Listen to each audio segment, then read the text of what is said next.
Professor Vax Lorden adjusted his seventh appendage nervously as he faced the classroom full of eager xenobiology students. The anticipation in the room was almost palpable, like an electric current running through the atmosphere regulators. Today was Dangerous Worlds Day at the Galactic University of Applied Sciences, and Vax had saved the best, or rather, the worst for last. And now, students, he announced, his voice amplifier crackling slightly with tension, we come to classification D12, Deathworlds. The classroom erupted into excited whispers and chirps. Several students from gaseous species condensed slightly in excitement. Settled down. Vax tapped his pointer against the holographic display. As you know, the Galactic Alliance classifies habitable planets on a scale from A to D, with subcategories determined by specific environmental factors. A blue tentacled student raised an appendage. Professor, is it true that species from D worlds have psychological abnormalities? Vax sighed. That's putting it mildly, Zukron. What you might call abnormalities. They consider perfectly reasonable survival adaptations. The display shifted to show a beautiful blue and green sphere rotating slowly in space. Several students gasped. Even at this distance, displayed as a mere hologram, the planet looked menacing. This, my bright young scholars, is Earth, classification D12. And today we have a very special guest lecturer. The door to the classroom whooshed open, and a bipedal figure entered. The reaction was immediate. Students nearest the door retreated so quickly they knocked over their desks, one crystalline being actually cracked in terror. Please welcome Ambassador Thomas Reed of Earth. The human smiled, showing those horrifying bone fragments they kept in their food processing orifice. Several students made involuntary stress noises. Thank you, Professor Lorden, the human said pleasantly, seemingly oblivious to the terror he inspired. And thank you all for having me. I understand you have questions about why Earth is classified as a death world. For several long moments, nobody moved. Finally, a brave student named Glix, with 6 eyes and bright purple fur, raised a trembling paw. Why, yes, Glix stammered. How are you even alive? The human laughed. A sound that made half the class flinch. Well, that's a complex question with a simple answer. We evolved there. But, interrupted another student, Pora Blim, whose gelatinous body quivered with a mixture of fear and fascination. Your planet has active tectonic activity, extreme temperature variations, regular atmospheric electrical discharges, and massive bodies of dihydrogen monoxide covering 70% of its surface. You mean earthquakes, weather, lightning, and oceans? The human chuckled. Yeah, we've got those, and you just live with them? Glix asked incredulously. We do more than live with them, Reed replied. We have beach parties near the oceans, we chase storms for fun, and some of us even climb the tectonic upheaval zones for recreation. A collective gasp went through the classroom. Recreation? Professor Vax nearly choked on the word. Ambassador Reed, perhaps we should clarify for the students. What the ambassador is referring to is mountain climbing, a peculiar human activity where they deliberately scale dangerous geological formations for pleasure. He pronounced the last word as if it were incomprehensible. Oh, that's nothing. Reed waved dismissively. Wait until I tell you about skydiving. A student in the back actually fainted. Gin, perhaps we should focus on the biological hazards first, suggested Professor Vax hastily. Ambassador, could you explain about Earth's ecosystem? Reed nodded cheerfully. Sure thing. Earth is home to approximately 8.7 million different species, give or take a million. And here's the kicker, a good number of them want to kill us, or at least wouldn't mind if we dropped dead. And yet humans became the dominant species, asked Pora, her gelatinous form now completely still with shock. Well, not right away, Reed admitted. Early in our development, we were prey animals more often than predators, but we had a few things going for us. He began counting on his fingers. We can sweat, which means we can run for extremely long distances without overheating. We have exceptional hand-eye coordination, we're incredible pattern recognizers, and we're disturbingly good at making tools to overcome our natural limitations. But the predators on your world, interrupted Glix, who seemed to have found his courage. I've studied them. You have creatures that can crush bones with their jaws, inject deadly neurotoxins, ambush from camouflage, hunt in coordinated packs. Yep, Reed grinned. Lions, tigers, bears, sharks, venomous snakes, spiders, scorpions, Komodo dragons, crocodiles, the list goes on. And these still exist on your planet? Zukron asked, his tentacles curling in horror. Absolutely. We've even set aside special areas to protect them from extinction. The room fell into stunned silence. You protect them? Professor Vax finally managed to ask. The very creatures that evolved specifically to kill and eat you? Reed shrugged. Sure, they're important parts of their ecosystems. Plus, a lot of them are pretty cool. Echoed Glix weakly. Yeah, interesting. Impressive. We actually pay money to go see them in protected areas called zoos or wildlife reserves. You pay to observe creatures that can kill you. Pora's gelatinous body was now pulsating with incomprehension. Well, there are safety measures in place, usually Reed added with a wink that sent shudders through the classroom. Professor Vax decided to change tactics. Perhaps we should discuss the atmospheric conditions of Earth. Ambassador Reed, could you tell us about your weather patterns? Oh, absolutely. Reed seemed genuinely excited. We have everything from scorching deserts to frozen tundras, hurricanes that can level cities, tornadoes that can pick up vehicles, floods, droughts, blizzards that bury entire regions in frozen water. And humans live in all these environments? Asked a small, insectoid student named Prix. We sure do. We've adapted to live pretty much everywhere on the planet. But how? Prix's mandibles clicked in confusion. Well, that's where it gets interesting, Reed said, leaning forward conspiratorially. We didn't exactly adapt physically. We're still the same basic model across the planet. Instead, we adapted our environment to suit us. He began to pace back and forth, warming to his subject. Too cold. We invented clothing, fire, heating systems. Too hot? We created air conditioning, specialized lightweight fabrics. Not enough natural food available? We cultivated the land, bred plants and animals to be more productive, invented refrigeration and preservation techniques. That seems resourceful, admitted Professor Vax grudgingly. Oh, that's just the beginning, Reed continued enthusiastically. Take medicine, for example. Do you know what we did when we discovered bacteria and viruses that could kill us? The class collectively held their breath. We captured them, studied them, and then either found chemicals that could kill them without killing us. Get this, we injected weakened versions of the pathogens into our bodies so our immune systems could learn to fight them off. You willingly inject pathogens into your bodies? Kaysen, shrieked Zukron, his blue tentacles turning a pale cyan with shock. It's called vaccination, Reed explained calmly. It's how we eradicated diseases that once killed millions of us. Professor Vax decided to intervene before more students fainted. Ambassador, perhaps we could discuss some of the natural disasters that plague your planet. Oh, sure.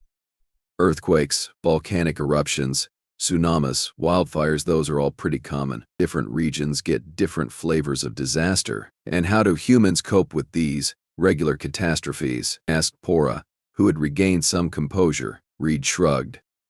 We build better buildings, develop early warning systems, create emergency response protocols. Sometimes we evacuate, sometimes we shelter in place. Usually we rebuild afterward, often in the exact same spot. The exact same spot? Echoed Glix in disbelief. But why would you return to a location that has proven dangerous? Well, for one thing, there aren't many places on Earth completely free from natural disasters. For another, humans are remarkably stubborn creatures. We tend to get attached to places, but that's insane? Offered Reed helpfully. By your standards, probably. By ours, it's just life. A new student, Trell Voss, with scaled skin and ruby eyes, raised a talon. Ambassador, if I may, our textbooks mention that humans engage in deliberate competition with death. Is this accurate? Reed's face broke into a broad smile that made several students recoil. Absolutely. We have all sorts of extreme sports and dangerous activities we do purely for fun or challenge. He began listing them off: base jumping, free solo climbing, big wave surfing, bull riding, cave diving, wingsuit flying, free diving, street luge, ice climbing, volcano boarding. Volcano boarding? Interrupted Professor Vax, his voice rising several octaves. Yeah, it's where you take a wooden or metal board and slide down the side of an active volcano on recently cooled lava flows. It's pretty popular in Nicaragua. The classroom erupted in shocked exclamations. But why? Demanded Glix, his purple fur standing on end. Reed considered the question seriously. I think it's about testing limits, pushing boundaries, feeling alive by getting close to death. That makes no sense, protested Pora. Doesn't it, though?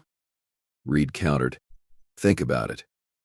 On a world where so many things can kill you, where death lurks around every corner, wouldn't you develop a certain relationship with danger? We respect it, fear it, but also dance with it. The room fell silent as the alien students tried to process this concept. Let me tell you something about humans, Reed continued, his voice softer now. We're not just survivors. We're not just adaptable, we're curious. Relentlessly, dangerously, magnificently curious. And on a world like Earth, curiosity should have killed us long ago. Instead, it made us the dominant species. Professor Vax cleared his throat. Ambassador Reed raises an interesting point about human psychology. Perhaps we should discuss the mental adaptations humans have developed to cope with their volatile environment. Oh, you mean like our ability to normalize almost any situation, no matter how objectively terrible it is? Reed grinned. Or our capacity to find humor in disaster? Or maybe our bizarre talent for creating social bonds through shared hardship? All of those sound concerning, admitted Professor Vax. My personal favorite, Reed continued, is our selective memory for pain and danger. We can go through something horrific, and within days or weeks we're saying things like it wasn't that bad or I'd do it again. That sounds like a neurological malfunction, Prix observed nervously. Maybe it is, Reed agreed cheerfully, but it's a useful one. Without it, no woman would have a second child, no one would attempt a difficult task twice, and we'd probably still be hiding in caves. Glix raised his paw again. Ambassador, our textbooks also mention something called wars. Could you explain this concept? A shadow passed over Reed's face. That's a darker side of humanity. In simple terms, war is organized violence between different human groups, usually over resources, territory, ideology, or power. You fight each other? Zucron's tentacles twisted in confusion. But with all the environmental dangers you face, wouldn't cooperation be more logical? You'd think so, wouldn't you? Reed sighed. And yet, throughout our history, we've spent an enormous amount of energy, resources, and ingenuity finding new and improved ways to kill each other. How improved? Asked Trell-Voss cautiously. Well, we went from sticks and stones to nuclear weapons capable of destroying all life on our planet multiple times over, Reed admitted. Like I said, we're disturbingly good at making tools. The classroom remained silent for several moments as the alien students processed the disturbing revelation about human warfare. Professor Vax's upper appendages twitched nervously. But Pora finally ventured. If humans are capable of such self-destruction, how have they survived long enough to join the Galactic Alliance?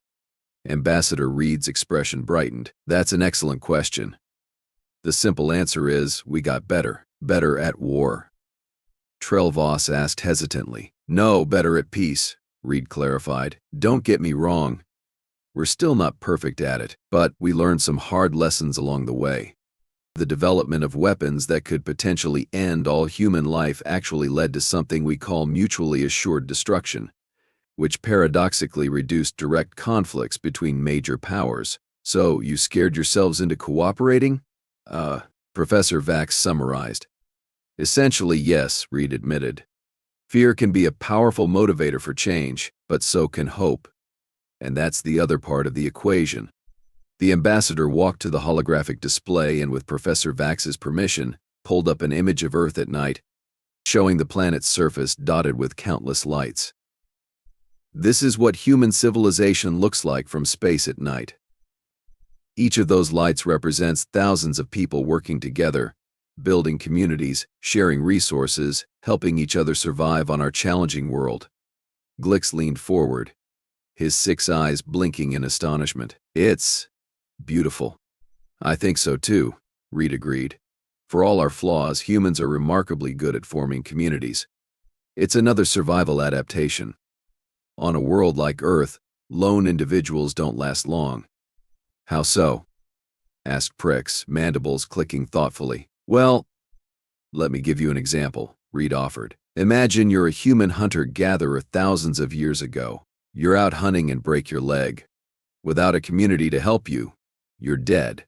Predators will get you, or you'll starve or die from infection. But with a community, they carry you back to camp, set your bone, feed you while you heal, protect you from predators. So humans developed empathy as a survival mechanism, Zukron suggested, his tentacles now a more relaxed shade of blue. Exactly. And not just empathy, but complex social structures, division of labor, knowledge sharing, and collaborative problem solving. We're not the strongest creatures on Earth, or the fastest, or the most naturally armored, but we might be the best at working together when we need to. Professor Vax interjected, this brings us to another fascinating aspect of human physiology that's unusual for Deathworld species. Ambassador, would you mind discussing human endurance capabilities? Not at all, Reed replied. Humans aren't impressive sprinters compared to many Earth predators. A cheetah can outrun us easily at short distances, but we evolved as persistence hunters. Gaka, persistence hunters? Echoed Glix. Yes. We would literally chase prey animals until they collapsed from exhaustion. As I mentioned earlier, we can sweat across our entire bodies, which lets us regulate our temperature while running. Most mammals on Earth can't do that. They need to stop and pant to cool down. Reed mimicked a running motion. So the strategy was simple but effective. Find tracks, start jogging, keep the animal moving so it never gets a chance to fully recover, and eventually, after hours or even days of pursuit, it would overheat and collapse. Days? Gasped Pora, her gelatinous form shimmering with disbelief. You would pursue prey for days? Sometimes. And here's where it gets really interesting. Humans actually find long-distance running pleasurable. We get what's called a runner's high at. Our brains release chemicals that make the experience enjoyable. To this day, millions of humans run long distances for recreation. So what you're saying, Professor Vax clarified, is that an activity that evolved specifically for hunting dangerous prey on a Deathworld is now done for fun. Precisely, Reed nodded, and it's not the only example. Take swimming, for instance. Water is arguably one of the most dangerous environments on Earth for humans. We can't breathe underwater. We're relatively slow swimmers compared to aquatic predators, and we get hypothermia easily. Yet humans willingly immerse themselves in water all the time. We have swimming competitions, water parks, recreational boating, and beaches. Prix added, recalling the ambassador's earlier comment. You mentioned beach parties near oceans? Near oceans, right. Oceans cover most of our planet, and they're filled with creatures that could kill us: sharks, jellyfish, poisonous fish, not to mention the dangers of rip currents, waves, and storms. Yet beaches are considered vacation destinations, ideal places to relax. The class burst into nervous laughter, as if thinking this must surely be a joke. He's serious. Professor Vax confirmed gravely. Okay. Trell Voss raised a talon. Let me get this straight. Your world has deadly predators, so you protect them in special areas and pay to watch them. Your world has deadly weather, so you chase storms for fun. Your world is covered in a liquid that can drown you, so you throw parties beside it and deliberately jump into it. And your world has massive geological formations that could collapse or erupt at any moment, so you climb them for recreation. That about sums it up. Reed grinned. With all due respect, Ambassador, Trell continued, this sounds less like adaptation and more like insanity. A new student, Mira Jax, with luminescent skin patterns that pulsed with her emotions, spoke up for the first time. Actually, I have a different theory.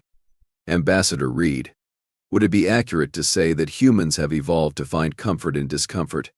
Reed looked genuinely surprised by the question. That's actually a profound observation. Yes, I think there's truth to that. We have a saying on Earth: growth happens outside your comfort zone. Many humans deliberately seek out challenges and difficulties because we've learned that's how we improve.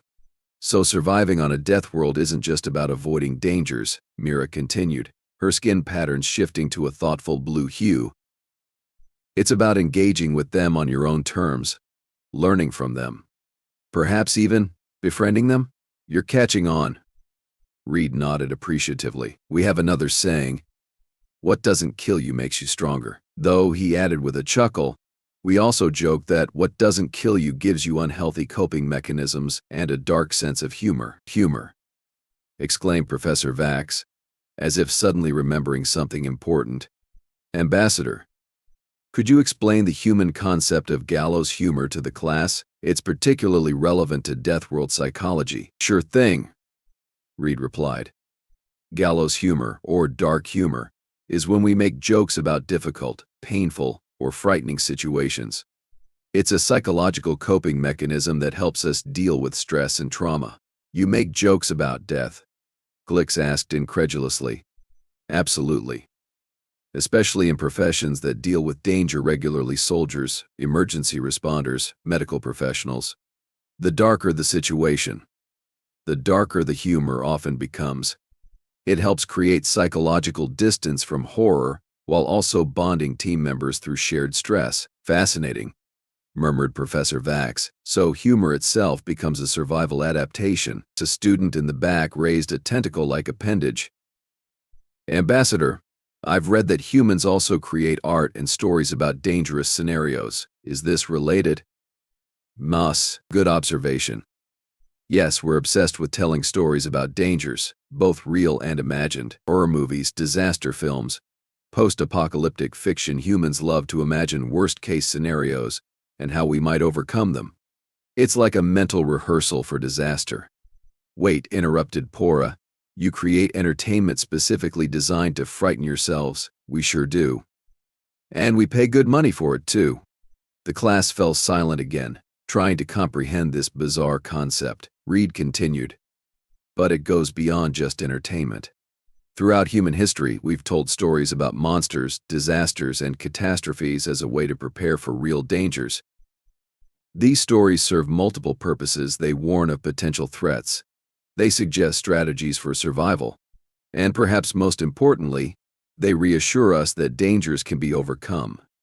I think I'm beginning to understand, said Mira, her skin now glowing with a warm orange light. Humans don't just survive their death world, they've developed a complex relationship with danger itself.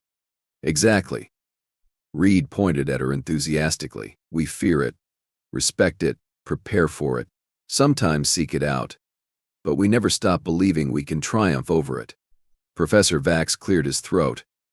Which brings us to another critical aspect of human psychology: optimism in the face of overwhelming odds. Ambassador, would you care to elaborate? Gladly. Reed's expression grew more serious. Humans have an almost irrational capacity for hope. We look at impossible situations and think, well, someone has to be the first to survive this. Might as well be me. He paced back and forth, gathering his thoughts.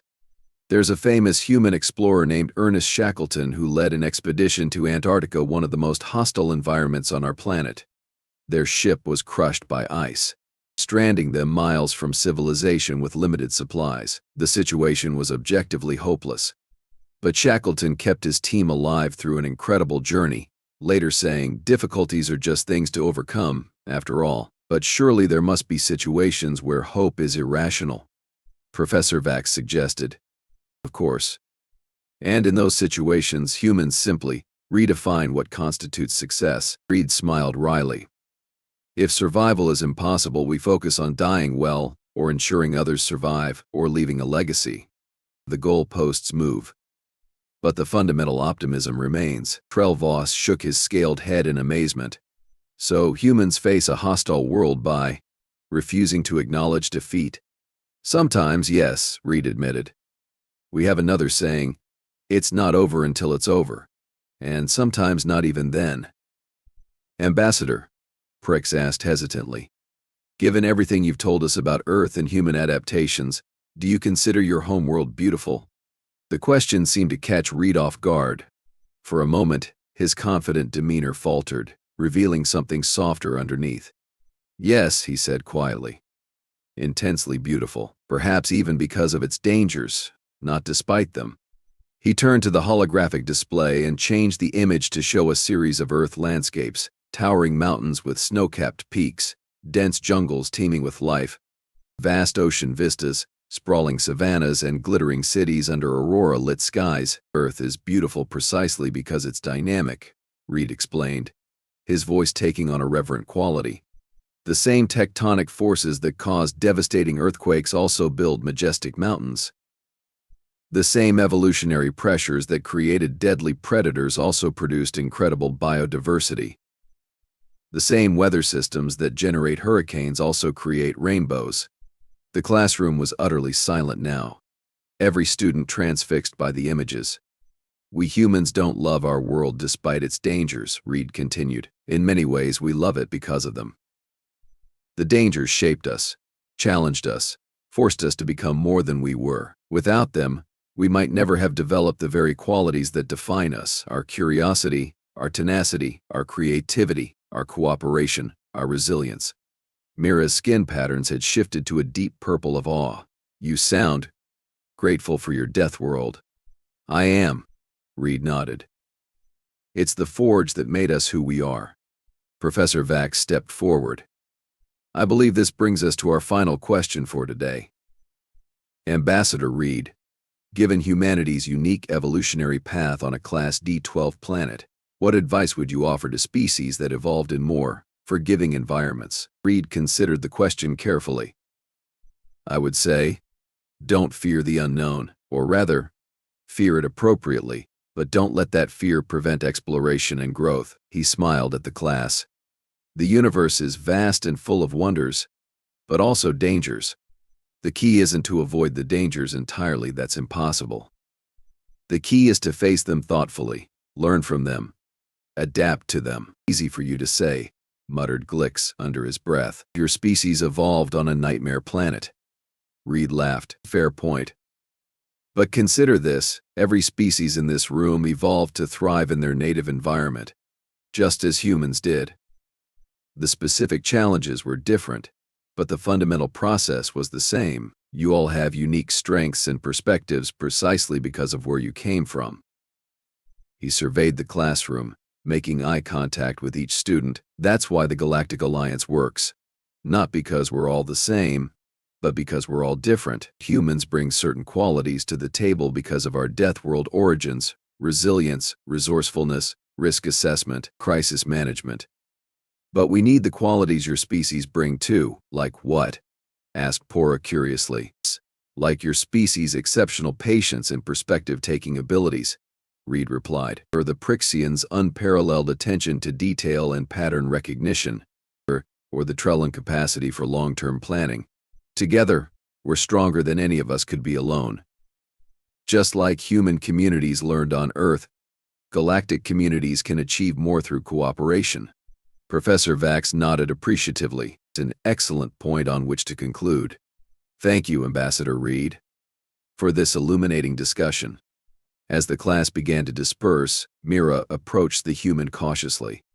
Ambassador, may I ask one more question? Of course. Do you think would it be possible for someone like me to visit Earth someday? Reed looked surprised. You'd want to? After everything you've said, yes, Mira admitted, her skin flushing a gentle pink. It sounds terrifying but also magnificent. Reed smiled. Then yes, absolutely. We have excellent visitor protocols, environmental adaptations for various species, and comprehensive safety measures. Earth may be a death world, but that doesn't mean we can't share its wonders safely. I'd like that, Mira said, her skin now pulsing with excited patterns. After the students had filed out, Professor Vax approached the ambassador. That was quite impressive. I expected them to leave more frightened of Earth than when they arrived, but instead, Instead, they're intrigued. Reed finished the thought. Fear and fascination are close cousins, Professor. Both begin with a recognition of power. Indeed. Vax hesitated, then added, though I must confess, some of what you shared today was concerning. Volcano boarding? Really? Reed laughed. I may have emphasized our more extreme tendencies for dramatic effect. Most humans lead fairly ordinary lives by our standards. By your standards, Vax emphasized. Which, as we've established, are quite extraordinary by galactic norms. As they walked together toward the faculty lounge, Reed grew thoughtful. You know, the first time I left Earth and learned how other species perceived our homeworld, I was shocked. I never thought of it as particularly dangerous. Perception is relative to experience, Vax observed. Just as your students now view humanity differently than they did before your lecture. Speaking of which, Reed said, I noticed you registered for the faculty expedition to Earth next solar cycle. I'm surprised, given your obvious concerns about our planet. Professor Vax's appendages twitched in what passed for a bashful gesture in his species. Yes, well, scientific curiosity demands first-hand observation, as with appropriate safety measures, of course. Of course, Reed agreed solemnly, though his eyes twinkled with amusement. We'll keep you well away from the volcano borders. Mech. As they parted ways, Professor Vax found himself reflecting on the strange, resilient species from the Deathworld called Earth.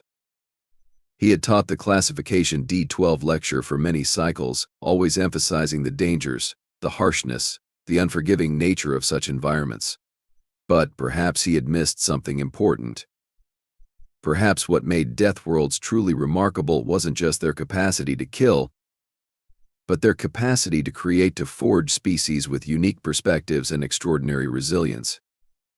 Perhaps, Vax thought as he began preparing notes for his next class, he should revise the curriculum to include not just how dangerous Deathworlds were, but how magnificent their survivors could be, and perhaps, just perhaps, he would try this bizarre human concept of a beach party during his expedition, with appropriate safety measures, of course, and multiple emergency evacuation plans, and definitely no volcano boarding. Probably. Wed.